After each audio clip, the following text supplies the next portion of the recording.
তো গাইস, কাহিনী যেটা হয়েছে এটা হলো কুন্ডুর বাজার ব্রিজ। অনেকে তো চিনেন, এটা একটা মেইন রোড আমাদের যাতায়াতের জন্য মূলত।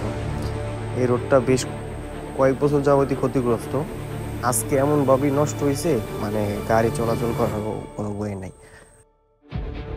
মূলত এই জায়গাটা ভাঙ্গা পড়ে যাবে এমন একটা পরিস্থিতি, বুঝছেন? এই যে এই জায়গাটা আমি মার্ক করে দিয়েছি অবশ্য। এই জায়গাটা দেখেন, এই জায়গাটা একবারে ডাইবা গেছিল।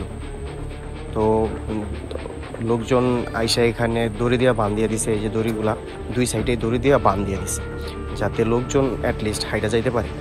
হাজার হাজার মানুষ ভাই প্রতিদিন যাতায়াত করে। কি কি যে অবস্থা, খারাপ অবস্থা, মানে বলার মতো না।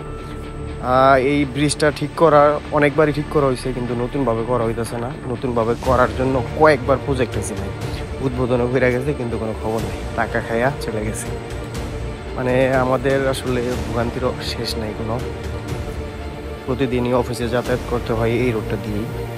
এখন যদি একটা খারাপ অবস্থা হয়ে যায়, তাহলে যে কত দূর হাইটা হাইটা যাওয়া লাগবো, তারপরে আবার গাড়িতে উঠা যাওয়া লাগবো, মানে বলার বাইরে। এখন পারাপার হইতেছে এই পার থেকে ওই পার, এই পারে অটো, আবার ওই পারে অটো, এভাবেই যাওয়া লাগবে।